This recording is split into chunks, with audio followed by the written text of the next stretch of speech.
હવે આ વિડીયોમાં આપણે જોઈએ કે ભાઈ ડિપ્લોમા એડમિશન 2024-25 માટે હવે જે ફર્સ્ટ યર એડમિશન માટે એટલે કે જેમને ધારો કે ધોરણ 10 પછી ફોર્મ ભરેલું હોય ડિપ્લોમાની અંદર, તો એ લોકોને હવે જે મેરિટ રેન્ક જે છે આવી ગયો છે, એટલે કે એમનો જે રેન્ક જે છે આવી ગયો છે. તો એ રેન્ક તમારો કઈ રીતનું જોવું એ આપણે જોઈશું. અને અમુક ઘણા બધાને એવું છે કે એમને જે રેન્ક જે છે આવ્યો નથી, મતલબ રેન્ક જે છે 0 બતાવે છે. તો એમનું શું કારણ છે, હવે એમને શું કરવાનું રહેશે એ આપણે જોઈએ. અને હવે તમારી જે ચોઇસ ફિલિંગ જે છે ક્યારે આવશે એ પણ આપણે જોઈએ. તમારે જે મેરિટ નંબર છે જોવા માટે પહેલાં તો તમારે વેબસાઇટની અંદર લોગિન કરી દેવાનું છે, SCPDCની વેબસાઇટની અંદર. અને આની લિંક પણ તમને ડિસ્ક્રિપ્શનમાં આપેલી છે. ત્યાં ક્લિક કરશો એના પછી તમારે અહીંયા આવવાનું અને એની અંદર તમારે અહીંયા શું કરવાનું છે, તમારી જે યુઝર આઈડી છે, પાસવર્ડ છે એ નાખવાનો છે. એના પછી અહીંયા તમને જે કેપ્ચા દેખાય છે એ તમારે અહીંયા જે સિક્યુરિટી પિનની અંદર નાખી અને પછી તમારે શું કરવાનું છે, સાઇન ઇન બટન પર ક્લિક કરવાનું છે. તમે અહીંયા આવશો અને એના પછી તમારે અહીંયા શું કરવાનું છે, ફરી પાછું જે અહીંયા કેપ્ચા દેખાય છે એ ફરી પાછા અહીંયા નાખવાના છે. અને એના પછી ક્લિક હિયર ટુ પ્રોસીડનો ઓપ્શન છે એના પર ક્લિક કરવાનું છે. આ ટાઈપના ડેશબોર્ડ ઉપર આવી જશો. હવે તમારે શું કરવાનું છે, જે રેન્ક જોવા માટે તમારે અહીંયા જે પહેલો ઓપ્શન છે કેન્ડિડેટ પ્રોફાઇલનો, તો સિમ્પલ એના ઉપર તમારે ક્લિક કરવાનું છે. એના પછી અહીંયા તમારી પાસે ડિટેલ્સ તમારી આખી જે પ્રોફાઇલની ખુલશે, તો એની અંદર જ તમને તમારો જે રેન્ક જે છે અહીંયા મળી જશે. તો અહીંયા તમે જોઈ શકો છો કે ભાઈ તમને રેન્ક ડિટેલ્સની અંદર તમારો રેન્ક જે છે તમને અહીંયા આપેલો છે કે ભાઈ state final rank diploma in engineering. તો અહીંયા તમે જોઈ શકો છો ભાઈ આમનો રેન્ક જે છે 34,818 જે છે આવ્યો છે. તો આ જે તમારો રેન્ક આવ્યો જે છે એ પ્રોવિઝનલ રેન્ક છે. આના પછી તમારો ફરી હજુ ફાઇનલ મેરિટ રેન્ક આવશે, બરાબર છે. તો હવે તમારું જે આવ્યો છે પ્રોવિઝનલ મેરિટ રેન્ક છે, હજુ એના પછી પાછું ફાઇનલ પણ આવશે. પરંતુ આ જે મેરિટ રેન્ક આવ્યો છે હવે આના પર તમારી ચોઇસ ફિલિંગ જે છે કરવાની રહેશે. પરંતુ ચોઇસ ફિલિંગ જે છે આવતીકાલથી ચાલુ થશે. એની તારીખ જે છે હું તમને હાલ બતાવું છું. અને એના પછી આપણે જેમને ધારો કે રેન્ક નથી આવ્યો, એમને અહીંયા બતાવતું જ નથી, રેન્ક મતલબ 0 બતાવે છે, તો એમને શું કરવાનું છે, એમનું શું કારણ છે, કઈ રીતે નથી આવ્યું, એમનું લિસ્ટ અલગ છે એ પણ હું તમને બતાવીશ. પરંતુ જેમને પણ હાલ રેન્ક આવી ગયો છે તો એમને જે છે હવે કાલથી ચોઇસ ફિલિંગ કરવાની એમને ચાલુ થશે. આજે એ ચાલુ થઈ નથી, તો કાલે ચાલુ થઈ જશે. તો હું તમને કાલે ફરીથી બતાવીશ કે તમારે કઈ રીતની ચોઇસ ફિલિંગ કરવાની છે. પણ તારીખ વિશે જોઈએ કે ભાઈ તમારી જે પ્રોવિઝનલ મેરિટની તારીખ હતી એ 4/7ની હતી, પરંતુ તમારો જે પ્રોવિઝનલ મેરિટ નંબર જે છે આજે આવી ગયો છે, એટલે કે 3/7ના રોજ આવી ગયો છે. હવે એના પછી તમારો જે મોક રાઉન્ડ ક્યારે ચાલુ થશે, તો આવતીકાલથી ચાલુ થઈ જશે. એટલે કે 4/7થી લઈને 8/7 સુધીમાં તમારે એમાં ચોઇસ ફિલિંગ કરવાની છે, એટલે કે કોલેજને સિમ્પલ એડ કરવાની છે. કોલેજ જે છે મતલબ એડ કરવાની પ્રોસેસ આવતીકાલથી છે, એટલે ચોઇસ ફિલિંગ આવતીકાલથી છે. તો હું તમને આવતીકાલે એક નવો વિડીયો બનાવીને સમજાવીશ કઈ રીતની ચોઇસ ફિલિંગ કરવાની છે. એટલે આજે કરવાની જરૂર છે નહીં, એટલે ભાઈ આજે થશે નહીં. હવે એનું રિઝલ્ટ તમને મોક રાઉન્ડમાં તમે જે પણ ચોઇસ ફિલિંગ કરી એનું રિઝલ્ટ તમને 11/7ના રોજ મળશે. અને એમાં તમને ખબર પડશે કે તમને મોક રાઉન્ડમાં એ કોલેજમાં એડમિશન મળ્યું કે નથી મળ્યું. પરંતુ જો તમને ધારો કે એમાં એડમિશન મળશે એ તમારું કાયમી ગણાતું નથી, તમે એને કન્ફર્મ કરી શકતા નથી હોતા. આ સિમ્પલ તમને ખબર પડે એના માટેની પ્રોસેસ છે મોક રાઉન્ડમાં, બરાબર છે. એટલે મોક રાઉન્ડમાં જો તમને એડમિશન મળશે તમારું કાયમી ગણાતું નથી હોતું. તો સિમ્પલ પ્રોસેસ છે ચોઇસ ફિલિંગની. એના પછી એનું રિઝલ્ટ આવશે. એના પછી તમારું ફાઇનલ મેરિટ લિસ્ટ આવશે. જેમ આજે તમારું પ્રોવિઝનલ મેરિટ નંબર આવ્યો છે એ જ રીતે તમારું 11/7ના રોજ તમારો ફાઇનલ મેરિટ નંબર આવશે. જે હાલ તમારો રેન્ક આવ્યો છે અને ફાઇનલ આવશે એમાં થોડા ઘણો જે ચેન્જ હોઈ શકે છે, એટલે બધો વધારે નહીં હોય, બરાબર. એટલે ફાઇનલ જેવું મેરિટ આવે એના પછી ફરી પાછી તમારો જે રાઉન્ડ 1 ચાલુ થશે એમાં પાછી ફરી તમારે ચોઇસ ફિલિંગ કરવાની હશે.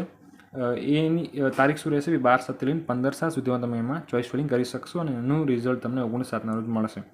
જો 19/7ના રોજ તમને જે પણ રિઝલ્ટ મળે છે એમાં જો તમને જે પણ કોલેજમાં મતલબ એડમિશન મળે તો એને તમે કન્ફર્મ કરી શકશો.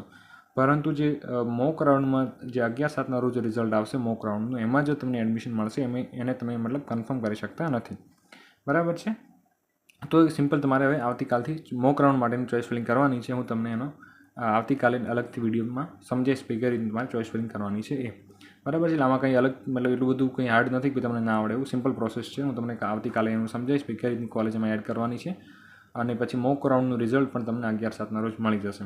એના પછી પાછું ફાઇનલ મેરિટ નંબર આવશે. એના પછી પાછું રાઉન્ડ 1 આવશે, એમાં ચોઇસ ફિલિંગ કરવાની છે. એનું રાઉન્ડ 1નું રિઝલ્ટ આવશે, પછી એડમિશન કન્ફર્મ કરવાનું આવશે. આવી સિમ્પલ પ્રોસેસ ચાલશે. તો હું તમને આવતીકાલે ફરી પાછી ચોઇસ ફિલિંગ કરતા જે છે શીખવાડીશ. હવે આપણે જોઈએ કે ભાઈ ઘણા બધાને રેન્ક જે છે આવ્યો નથી, મતલબ એમને રેન્ક જે છે 0 બતાવે છે. તેમનું શું કારણ છે, શું એમને હવે કરવાનું છે આગળ એ આપણે જોઈએ. PDF છે એની અંદર જેમને ધારો કે રેન્ક 0 આવ્યો છે એ બધાનું આની અંદર નામ છે, એટલે કે આખું લિસ્ટ છે. તો હવે એનું શું કારણ છે, એનું શું સોલ્યુશન છે આપણે જોઈએ. તો આની અંદર ઘણા બધાનું મતલબ નામ છે. આમાં 18 પેજ છે. તો આની તમે જોઈ શકો છો કે ઘણા બધાને આવો પ્રોબ્લેમ જે છે આવ્યો છે. તો એમને જલ્દીથી એનું સોલ્યુશન કરવાનું છે. શું કરવાનું છે આપણે જોઈએ. તો એમાં પહેલાં તમારે આ જે પીડીએફમાં આવીને તમારું નામ ગોતી લેવાનું છે. તમે સર્ચ કરી કરશો તમને તમારું નામ જે છે મળી જશે. એના પછી તમારે શું કરવાનું, એનું તમારે એની સામે રીઝન જોવાનું છે. કઈ રીતનું જોવાનું છે, જેમ કે હું તમને એક અહીંયા એક્ઝામ્પલથી સમજાવું. જેમ કે અહીંયા તમે જોઈ શકો છો કે ભાઈ આપણે પહેલાં જ અહીંયા જોઈએ કે ભાઈ આમાં પહેલું જ અહીંયા તમને કોનું નામ છે કે ભાઈ ડોબરિયા મોનિક કિશોરભાઈ છે. તેમને પણ રેન્ક જે છે 0 આવ્યો છે. તેમનું શું કારણથી રેન્ક 0 આવ્યો છે, ભાઈ એમનું કારણ અહીંયા લખેલું છે ભાઈ not qualified due to SSC without English. તો એમને ધારો કે ધોરણ 10ની અંદર મતલબ ઇંગ્લિશ પાસ નથી, તો એમને જે છે એ રેન્ક આવ્યો નથી. તો મતલબ શું હોવું જોઈએ આમાં તમે મતલબ સુધારો ના કરી શકો, કેમ કે તમારું ઇંગ્લિશ જે છે પાસ હોવું જરૂરી છે. તમે ફેલ છો તો તમે આમાં મતલબ નહીં કરી શકો, બરાબર છે. એ તમારું ધોરણ 10 જે છે પાસ હોવું જરૂરી છે.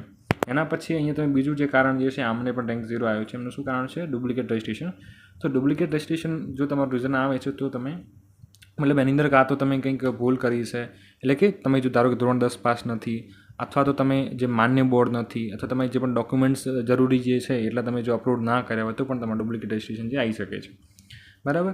હવે એના પછી અમુક બીજું અહીંયા કારણ છે ભાઈ not qualified due to invalid SSC board. તમે ધારો કે એમાં જે અમુક જે એલિજિબલ બોર્ડ છે એમાંથી તમે ધારો કે ધોરણ 10 પાસ નથી કર્યું તો પણ તમે આમાં એપ્લાય કરી શકતા નથી હોતા, બરાબર છે.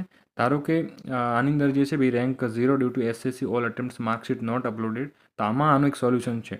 તો આમને જે પ્રોબ્લેમ આવ્યો છે ભાઈ રેન્ક 0 કેમ આવ્યો છે, તો કે એમને ભાઈ જે છે ધોરણ 10ની બધી માર્કશીટ અપલોડ કરી નથી, જેટલા પણ ટ્રાય કર્યા હોય એની. તો શું છે કે ભાઈ તમે માર્કશીટ જે છે બધા ટ્રાયની અપલોડ નથી કરી, તો આપણે જે એનો અલગ વિડીયો બનાવેલો છે ગૂગલ ફોર્મનો, તો એ વિડીયોની લિંક પણ તમને ડિસ્ક્રિપ્શનમાં આપેલી છે. તમે વિડીયો જોઈને તમે ફોર્મ જે છે એડિટ કરી શકો છો.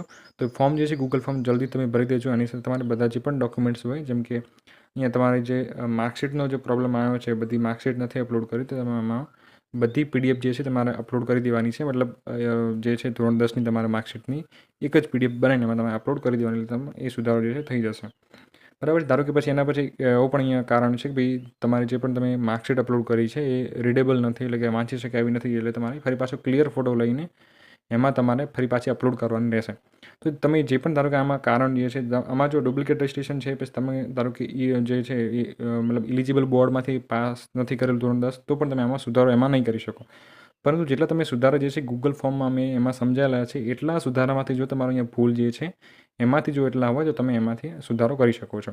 એટલે વિડીયો ખાસ જોઈ લેજો અને તમે જે છે જલ્દીથી ગૂગલ ફોર્મ ભરીને સબમિટ કરી દેજો. તમારું ફાઇનલ મેરિટ નંબર આવે એના પહેલાં તમારો સુધારો જે છે થઈ જશે, તો તમે ડિપ્લોમા જે છે કરી શકશો. બાકી ડુપ્લિકેટ રજિસ્ટ્રેશન છે, ધારો કે તમે ધોરણ 10માં કોઈ ઇંગ્લિશ છે અમુક વિષય પાસ નથી કર્યો, તો તમે આમાં ડિપ્લોમા માટેનું ગૂગલ ફોર્મમાં સુધારો મતલબ આ ફોર્મમાં સુધારો કરી શકતા નથી, બરાબર છે.